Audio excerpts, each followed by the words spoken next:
Assalamualaikum warahmatullahi wabarakatuh. Selamat pagi anak-anak ibu semuanya. Apa kabarnya? Semoga kita selalu dalam lindungan Tuhan Yang Maha Esa dan dalam keadaan sehat-sehat selalu. Masih semangat anak-anak ibu? Kita belajar daring pada pagi hari ini. Jaga kesehatan kamu ya anak-anak. Makan teratur, mandi teratur, sering mencuci tangan menggunakan sabun, menggunakan masker apabila keluar rumah. Ketemu lagi kita dalam mata pelajaran IPS untuk hari ini. Siapkan alat-alat tulis kalian dan buku tulis kalian. Mari kita belajar pelajaran IPS hari ini.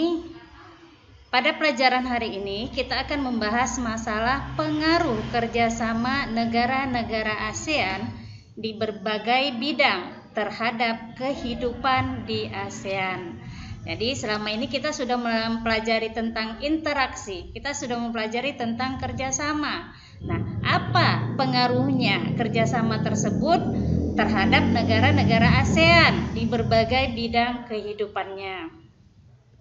Kita lihat pengaruh kerjasama negara-negara ASEAN di berbagai bidang terhadap kehidupan di ASEAN. Yang pertama adalah pengaruh perubahan ruang dan interaksi antar ruang terhadap 1. Keberlangsungan ekonomi di negara-negara ASEAN. 2. Keberlangsungan kehidupan sosial di negara-negara ASEAN.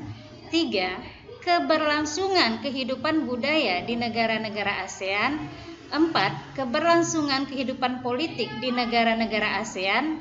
5. Keberlangsungan kehidupan pendidikan di negara-negara ASEAN. Kemudian kita akan mempelajari dan membahas tentang bagaimana upaya-upaya meningkatkan kerjasama antar negara-negara ASEAN. Pada pelajaran kita hari ini, adapun tujuan pembelajaran yang akan kita capai adalah yang pertama, mendeskripsikan pengaruh kerjasama di bidang ekonomi, politik, sosial, budaya, dan pendidikan terhadap kehidupan negara-negara ASEAN. Yang kedua, menganalisis upaya meningkatkan kerjasama antar negara-negara ASEAN. Kita lihat satu persatu tentang bagaimana pengaruh perubahan ruang dan interaksi antar ruang tersebut. Yang pertama adalah terhadap keberlangsungan kehidupan ekonomi di negara-negara ASEAN. Kita ketahui bahwa ASEAN itu dibentuk adalah untuk memudahkan berbagai hal yang dalam situasi tertentu ada negara-negara tersebut yang tidak bisa memenuhi kebutuhannya yang harus dipenuhi oleh negara lain. Sehingga dalam hal tersebut para pemimpin ASEAN sepakat membentuk sebuah pasar tunggal di kawasan Asia Tenggara yang disebut dengan MEA. MEA secara garis besar berfokus dalam 4 hal, yaitu pertama, berfungsi sebagai sebuah kawasan kesatuan pasar dan basis produksi. Yang kedua, berorientasi membentuk kawasan ekonomi yang memiliki daya saing tinggi. Yang ketiga, menumbuhkan usaha mikro, kecil, dan menengah atau yang sering kita kenal dengan istilah UMKM. Yang keempat, terintegrasi dengan perekonomian global. MEA dalam perkembangannya menjadikan negara-negara ASEAN bukan sekedar sebagai konsumen saja, tetapi sudah menjadi produsen atau penghasil bagi negara-negara lain. Nah, bagaimana pengaruh perubahan ruang dan interaksi antar ruang terhadap keberlangsungan kehidupan sosial di negara-negara ASEAN? Kehidupan sosial ASEAN diwarnai dengan adanya kemiskinan, peperangan dan birokrasi, kejahatan, kebodohan, korupsi, dan lingkungan hidup.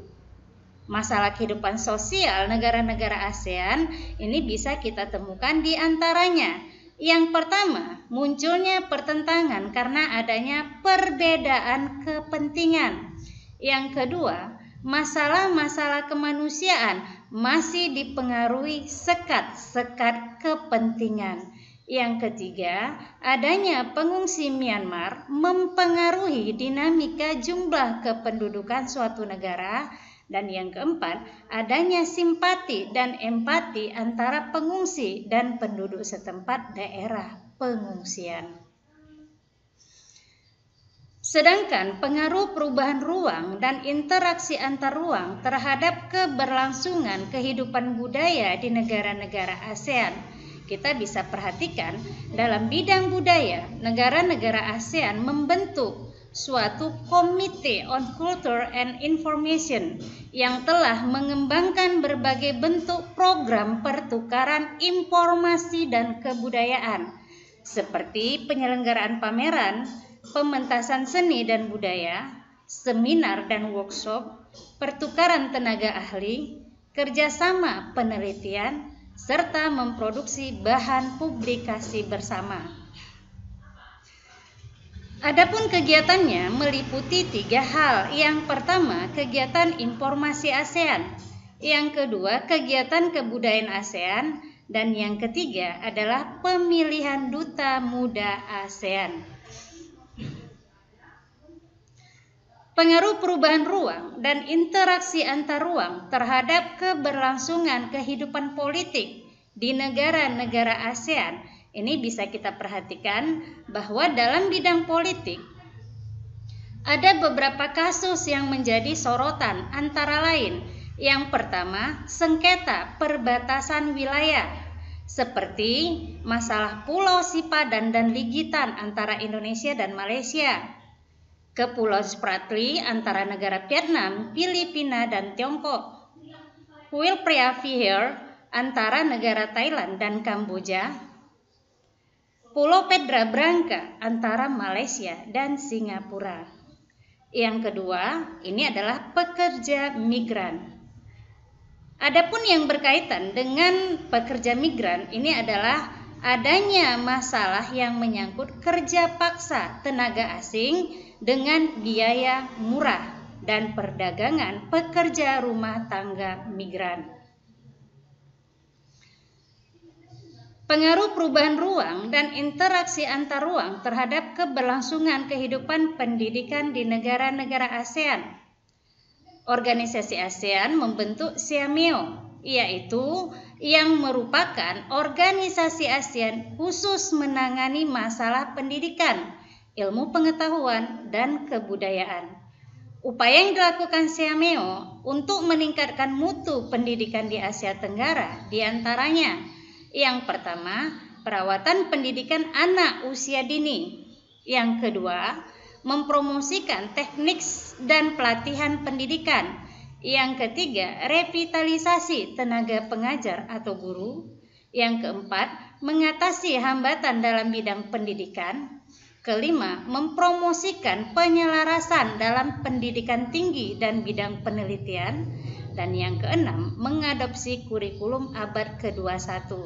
Karena diharapkan dengan upaya-upaya tersebut, tingkat pendidikan dan mutu pendidikan yang terdapat di negara-negara anggota ASEAN ini bisa ditingkatkan dan bisa sejajar dengan negara-negara yang sudah maju dalam bidang pendidikannya di negara yang lain. Bagaimana upaya-upaya meningkatkan kerjasama antar negara-negara ASEAN? Ada beberapa hal yang perlu diperhatikan. Yang pertama adalah dalam bidang ekonomi. Salah satu wujud dalam meningkatkan bidang ekonomi adalah wadahnya koperasi. Yang ini dapat dijadikan sebagai program menarik karena sektor menengah ke bawah adalah salah satu komponen penunjang ekonomi. Yang kedua, bidang sosial budaya. Masyarakat ASEAN bersama-sama mengatasi berbagai tantangan di bidang kependudukan, kemiskinan, ketenagakerjaan, dan kesejahteraan masyarakat.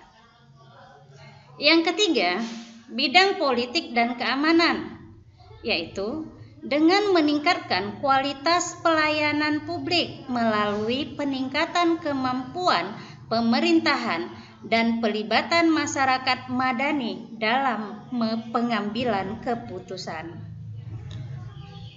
Nah, inilah anak-anak materi kita pada pagi hari ini. Ibu harap dengan mempelajari materi tersebut kita bisa mengetahui bagaimana pengaruh kerjasama tersebut dalam berbagai bidang bagi negara-negara di kawasan ASEAN. Untuk itu, kalian belajar dengan giat di rumah, kerjakan tugas-tugas yang ibu berikan, dan selesaikan tepat waktunya, agar kamu memiliki nilai tugas sesuai dengan yang diperintahkan. Selamat belajar anak-anak ibu, dan ibu harap kalian tetap semangat dalam mengerjakan tugas-tugas kalian di rumah. Kalau ada pelajaran yang kurang kalian mengerti dari materi tersebut, kalian boleh langsung bertanya kepada ibu melalui WA yang ada di grup. Untuk tugas, nanti ibu akan kirimkan melalui WA Group dan juga melalui Google Classroom. Selamat belajar anak-anak ibu, selamat mengerjakan tugas. Dan ibu akhiri dengan Assalamualaikum warahmatullahi wabarakatuh dan selamat pagi. Tetap semangat ya anak-anak ibu.